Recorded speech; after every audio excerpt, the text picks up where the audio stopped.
నమస్తే అండి, నేను రజాక్. జగన్మోహన్ రెడ్డి గారు భయపెట్టాడా, భయపడ్డారా? ఆయన అధికారంలో లేకపోయినప్పటికీ కూడా భయం అంటే ఏంటో చూపించాడంటే ఎస్ చూపించాడు. భయపడ్డారు.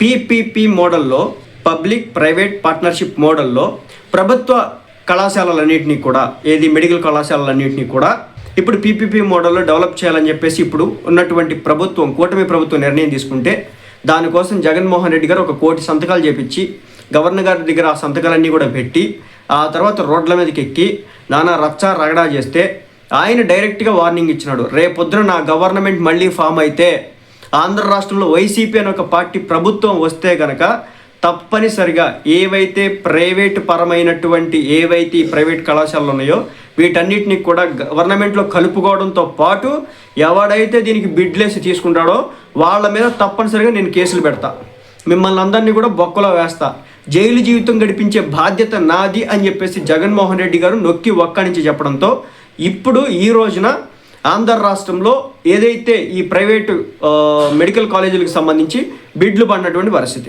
ఎవరు కూడా ముందుకు రావట్లేదు. మేము ఈ మెడికల్ కాలేజెస్ని ప్రైవేట్ పబ్లిక్ పార్ట్నర్షిప్లో మేము బిల్డ్ చేస్తామంటే ఎవడో కూడా ముందుకు రావట్లేదు, ఎవడో కూడా ఎదురుకు రావట్లేదు. కేవలం ఎందుకు రావట్లేదు? జగన్మోహన్ రెడ్డి గారు వార్నింగ్ వల్ల. వాళ్ళ ప్రజలకు కూడా ఎక్కడో ఒక మూల నమ్మకం ఉంది, 40% ఆయనకు ఓటింగ్ ఉంది.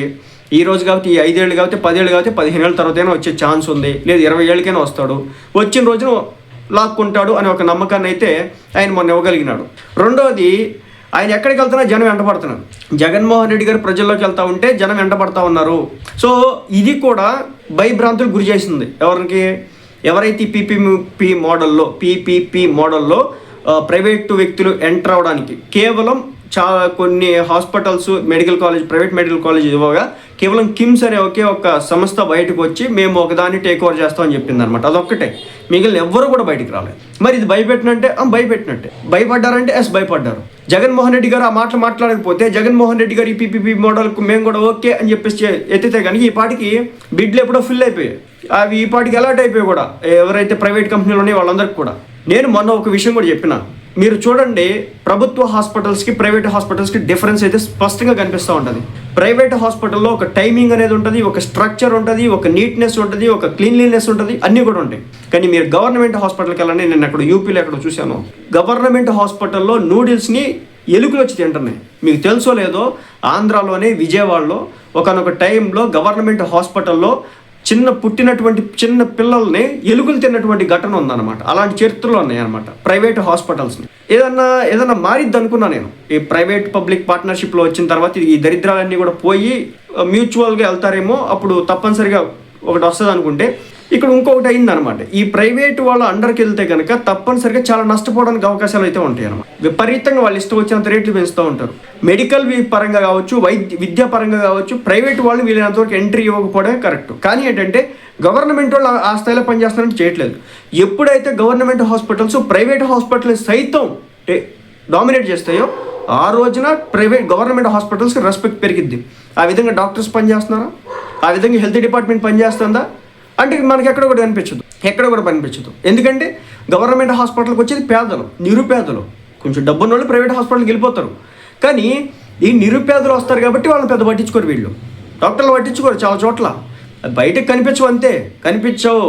అక్కడ ఇన్ఫ్రాస్ట్రక్చర్ ఉండవు సరిగ్గా, వాళ్ళు పట్టించుకోరు, వాళ్ళు దేకరు, సరైన ఫెసిలిటీస్ ఉండవు. కాబట్టి చాలా దరిద్రంగా ఉంటుంది గవర్నమెంట్ హాస్పిటల్ సంగతి చూసుకుంటే కనుక.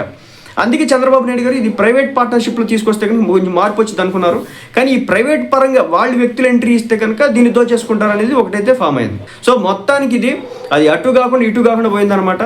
సో నేను ఒకటి క్లారిటీ అయితే ఉంది నాకైతే, గవర్నమెంట్ హాస్పిటల్ ఎలాగుంటే బతుకంత ఇలాగే ఉంటాయి. ప్రైవేట్ హాస్పిటల్ని ఎప్పుడైతే డామినేట్ చేసే విధంగా గవర్నమెంట్ హాస్పిటల్లో ఒక సర్టైన్ లిమిటేషన్స్ పెట్టి మీరు ఇవి లేకపోతే కనుక మిమ్మల్ని వెంటనే జాబ్లోంచి తీసేస్తామని చెప్పేసి, అదేవిధంగా దానికి కావాల్సిన ఇన్ఫ్రాస్ట్రక్చర్ మొత్తం కూడా గవర్నమెంట్ ఎప్పుడైతే ప్రొవైడ్ చేస్తుందో అప్పుడే గవర్నమెంట్ హాస్పిటల్ బతికి బట్టగడుతుంది. అంతేగాని ఈ ప్రైవేట్ పరం చేస్తేనో ఇంకేది చేస్తేనో అవదనమాట. ఎక్కడైనా సరే గవర్నమెంట్ చాలా గట్టి యాక్షన్ ఉండాలన్నమాట. వీటిల్లో సింపుల్, ఎక్కడ తేడా చిన్నది అయినా సరే ముందు అర్జెంటుగా ఉద్యోగుల నుంచి తీసి అవతలేయడమే. ఒక పేషెంట్తో మిస్బిహేవ్ చేసిన, తప్పుగా మాట్లాడినా తీసి అవతలేయడమే. అలాంటివి జరిగితే మాత్రమే ఇట్లా మార్పులు వస్తాయి. ప్రైవేట్ సెక్టర్లో అదే జరుగుతుంది. పద్ధతిగా ఉంటాడు, లేదంటే కనుక ఉద్యోగాలు పోతాయి. నువ్వు కాబట్టి వేరేవాడు అంటాడు అనమాట ప్రైవేట్ వాడు. ఎందుకంటే ఎవరికి చెప్పాల్సిన పని లేదు. సో మొత్తానికి అయితే జగన్మోహన్ రెడ్డి గారు భయపడ్డాయి. ఎవరైతే ప్రైవేట్ సంస్థలు రావాలనుకున్నాయో భయపడ్డారు.